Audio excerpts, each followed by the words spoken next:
আল্লাহ রসুল সাল্লাহ আলাইস্লামের সঙ্গে আল্লাহ আসলে কানেকশন ছিল না। আল্লাহ বলতে আসলে কেউ নাই, আল্লাহ রসুল করিম সাল্লাহ সাল্লামেরই একটা ফেক আইডি। ঠিক আছে, এই নামটা ব্যবহার করে রসুল করিম সাল্লাম নবী হয়েছেন, মানুষের কাছ থেকে সম্মান করিয়েছেন। এই লোকটিকে দেখলে মুসলিম মনে হলেও তিনি আসলে একজন কট্টরপন্থী নাস্তিক। আমার কাছে এই কোরআনের লেখক মোহাম্মদ, তবে তিনি নিজেকে নাস্তিক দাবি করেন না। তিনি বলেন, আমি নিজে একজন সংশয়বাদী।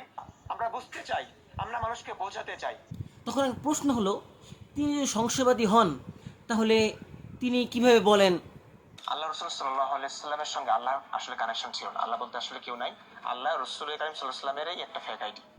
বরং সে যেহেতু সংশয়বাদী, তার তো উচিত ছিল যারা ধর্মীয় বিষয়ে জ্ঞান রাখে তাদের কাছে গিয়ে জিজ্ঞাসা করা। কিন্তু তারপরও তিনি কেন এই সংশয়বাদীর মুখোশ পরেছেন? তার কারণ হলো, কিছু করার নেই, কারণ এগুলো প্রকাশ করলে মানুষ মেরে ফেলবে আমার। এই ধরনের যারা নাস্তিক আছে তারা সরাসরি নিজেদেরকে নাস্তিক বলে দাবি করে না, বরং তারা শুরুতে সংশয়বাদী বলে এক ধরনের নিজের চেহারার উপর একটা ভালো মানুষের একটা মুখোশ পরে। তার মানুষকে বিভিন্নভাবে তার প্রতি নরম করে। আমরা ছোটবেলা থেকে যে ইসলাম শুনে এসেছি, সেই ইসলামের প্রতি আমাদেরও ভালোবাসা ছিল, অগাধ বিশ্বাস ছিল। কিন্তু বড় হয়ে যখন ইসলাম নিয়ে গবেষণা করলাম, তখন আসলে আমি ফুফিয়ে কান্না করেছি কিছু ব্যাপার। তারা মানুষকে নিজেদের প্রতি দুর্বল করে।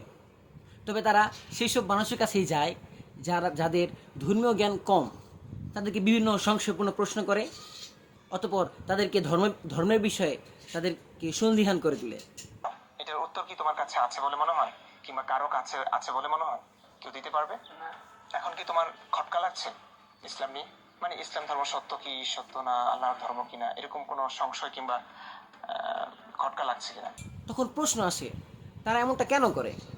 তার উত্তর হলো, তারা আসলে ভাইরাল হতে চায় এবং এবং তার সাথে তারা সাধারণ মানুষের মাঝে সন্দেহ প্রবেশ করাতে চায়। দেখুন, আমরা সহিংসতা চাই না, আমরা ভদ্রভাবে শালীনভাবে আমরা শুধু আলোচনা করব এই কোরআন আসলে আল্লাহ প্রেরিত গ্রন্থ হতে পারে কিনা, এই জিনিসটা কি অন্যায় কিনা বলুন, এটা নিয়ে একটা আলোচনা হওয়া উচিত কিনা বলুন। তারা তাদের এই উদ্দেশ্য হাসিলের জন্য বিভিন্ন সময় বিভিন্ন ভাইরাল ইসলামিক স্কলারদের নাম উচ্চারণ করে। শাইখ আহমদুল্লাহ আজহারি আছেন, আমি আছি, আসিফ ভাই আছি। আমরা শালীনভাবে আমরা বড় একটা প্ল্যাটফর্মে বসবো।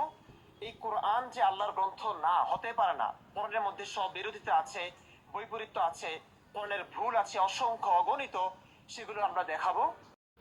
মাঝে মাঝে তারা তাদেরকে সত্য প্রমাণ করার জন্য বিভিন্ন ধরনের মিথ্যাচার করে থাকে।